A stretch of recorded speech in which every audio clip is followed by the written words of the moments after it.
We had today, it was 96 in Portland today, and 97 in Troutdale, 97 Aurora, 96. I mean, on a day like today, the heat just sort of blankets everybody, but the cities tend to be hotter, especially with the overnight hours, because it takes longer for all the concrete basically to cool off. That's one of the reasons here. Look at these numbers though. 107 in the Dalles, 109 Hermiston, Pendleton 108.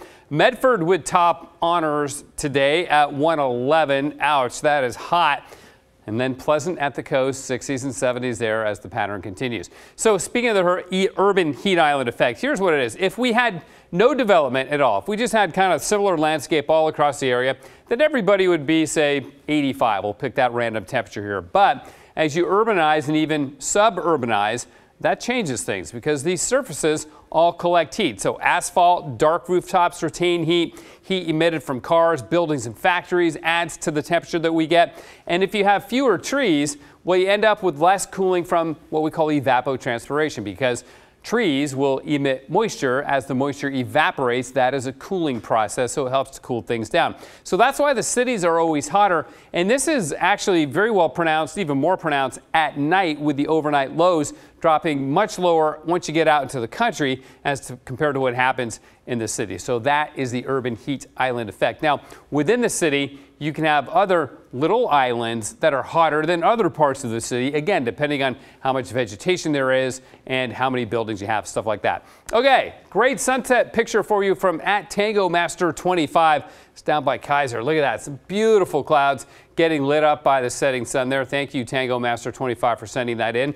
Nice and cool at the coast. There's a marine layer, super thin, super shallow out offshore from Cannon Beach, where people have been flocking these days. This is Newport right now. The fog is getting rather thick. Visibility on parts of the coast down to 1/4 of a mile. So yeah, it's cool. It's foggy there. See the lightning strikes? We had some thunderstorm activity around Oregon today.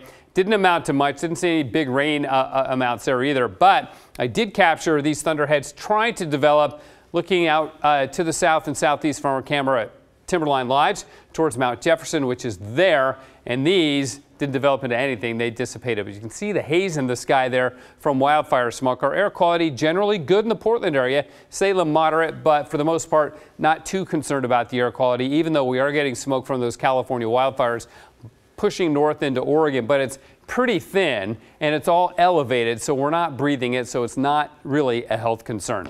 Okay. Here's the big picture on the satellite imagery. No change, really. We saw this massive area of hot air and high pressure over the west coast, jet stream going around us. And now I've been talking about this upper level circulation out here. You don't even see it on the infrared imagery, but you do on the water vapor imagery, which shows up quite well. One of the sensors on the satellite right there, you can see that circulation, actually sees water vapor, which is invisible to the naked eye. If you see it, it's steam, not vapor, right?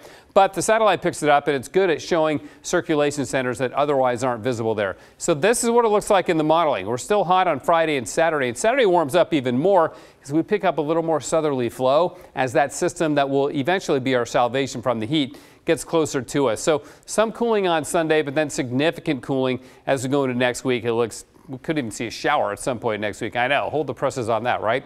Okay, we've got this excessive heat warning until Saturday at 9 o'clock. So far not extending into Sunday, so hopefully that stays the same. 81 right now, same as it's been pretty much the last several nights at this time, and the freezing level at 15,500 feet.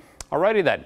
Warm overnight, sunny, hot again tomorrow, 99. We are getting a little bit of leakage or seepage of that cooler air from the coast and the valley. So again, maybe we'll end up at 96 or 97 again. I think we'll stay below 100 until Saturday when we crank it up to 101. Then back down to 95 Sunday, and finally big time relief Monday, and then really all of next week looks very pleasant for the first week of August.